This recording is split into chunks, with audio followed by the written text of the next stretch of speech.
Hello, c'est Lucas Mikado, j'espère que vous avez la forme. Comme je vous avais promis, on va se faire une vidéo sur les paramètres que j'utilise, que je vous ai partagé sur l'application Aria Signal et vous expliquer un petit peu en détail pourquoi j'ai choisi ces paramètres.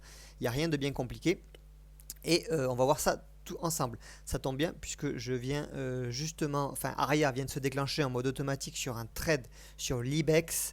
Regardez ce qui a fait que ce trade a été lancé et pourquoi j'ai programmé Aria à la vente tout simplement, c'est que sur du H4, on avait le CCI qui était vraiment là une configuration idéale qui était en train de se retourner dans la zone des 100. Donc potentiellement, quand j'ai vu que il y avait cette bougie là qui était en cours de formation, je me suis dit qu'avec le CCI au-dessus des plus 100, potentiellement il y aurait un retournement possible. Donc ce que j'ai fait, toujours pareil, ça vous connaissez maintenant la musique, c'est qu'on descend sur les unités de temps, voilà. Alors des fois on peut s'arrêter aussi sur du M15, mais là j'avais pas de fractal, c'était trop tard. Donc je suis allé sur du M5 et comment j'ai programmé Aria pour 40 ici et je vous explique un petit peu. Alors, c'est parti. Donc voici mes paramètres que j'utilise la plupart du temps, même 90% du temps. Alors, l'entrée mode est en automatique. Le mode automatique de Aria, c'est sur les fractales. Donc, il y a d'autres modes qui vont arriver, mais là pour l'instant c'est sur les fractales. C'est-à-dire que Aria, dans ce cas-là, va chercher un achat ou une vente par rapport à une fractale qui aura été dessinée, qui sera apparue. Donc effectivement, sur des... Ah oui, il y a Siri qui continue. Voilà, il s'incruste. Donc effectivement, vous aurez beaucoup plus de fractales si vous êtes sur du M5 que sur du H1. Une fractale, il suffit tout simplement de regarder ici. Ici, vous avez plein de fractales pour rentrer. Si vous vouliez attendre ici une fractale, bon, vous aviez éventuellement celle-là, effectivement, mais sur du H4, il n'y a aucune fractale. Voilà, donc plus vous avez des unités de temps qui sont petites, plus vous avez des fractales, mais moins aussi elles ont de force, c'est-à-dire qu'elles sont plus faibles. Une fractale H4 est beaucoup plus puissante, c'est un niveau beaucoup plus intéressant qu'une fractale M5. Il faut aussi le savoir. On revient sur les paramètres. Hop. Ici, l'entrée point buffer, c'est-à-dire que je mets une petite marge, donc ici c'est 10 points, c'est-à-dire qu'il y a la fractale et le Aria va placer le point d'entrée 10 points au-dessus. Donc là c'était plutôt en dessous comme c'était une vente, c'est-à-dire que ça va permettre que le prix aille un petit peu plus loin que la fractale, donc ça va d'abord casser le niveau puis rentrer en position. Ça permet juste de ne pas rentrer en position quand ça a à peine touché le point, et des fois c'est un peu frustrant et le prix se retourne. Donc voilà, mettez toujours ça. Entrée point de buffer, c'est une petite sécurité pour moi en plus. Donc le risque par trade, ça vous le gérez en fonction. Moi, ce que je vous conseille de faire, alors je ne l'ai pas mis là, mais je le fais d'habitude, c'est déjà de cadrer votre mois.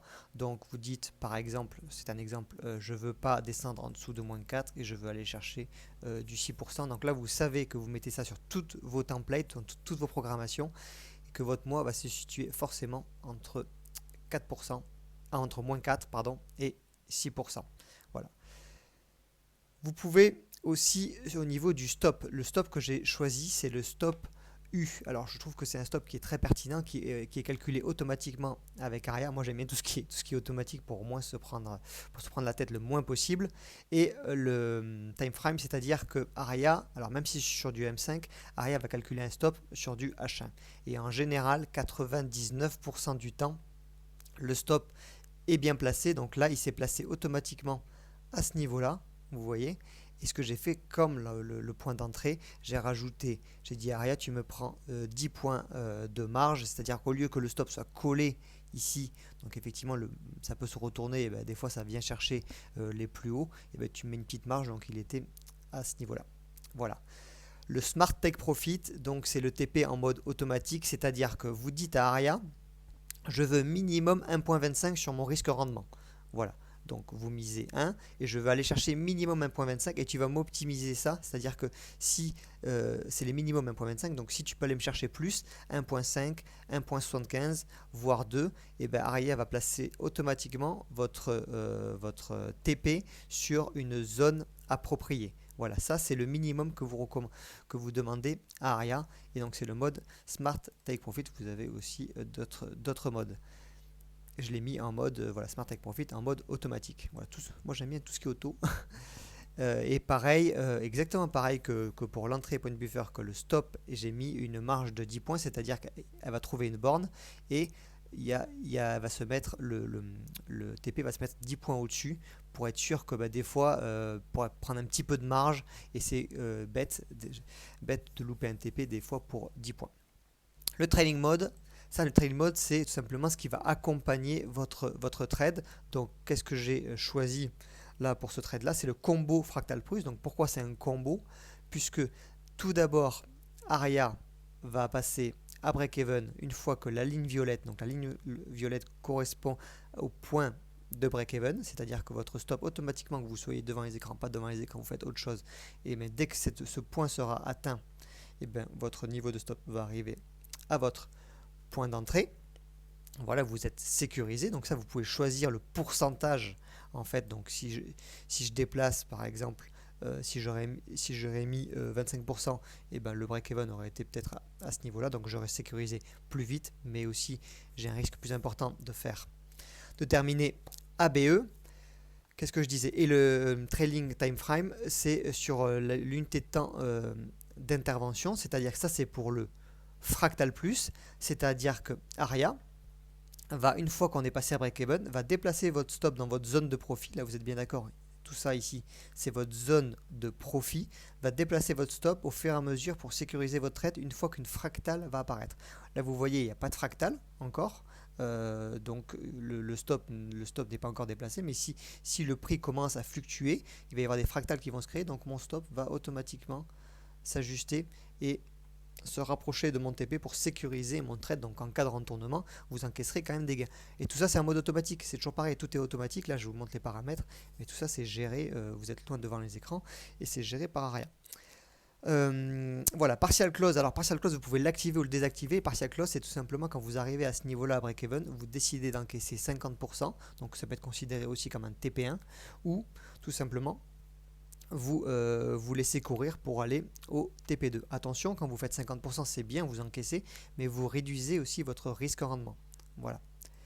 Et pour moi, le paramètre, on va finir par le paramètre le plus intéressant, c'est le filtre Ishimoku. Donc en fait, quand vous avez ce type de configuration ici, vous êtes là, vous voyez qu'il y a un début de croisement de moyenne mobile, il y a potentiellement un début de nuage haussier ici. Même si vous êtes là, il y a une fractale qui n'est pas encore apparue sous le nuage. Vous mettez votre filtre il est activé et Aria va chercher uniquement des points d'entrée en dessous du nuage. Donc ici, voilà, ces fractales là.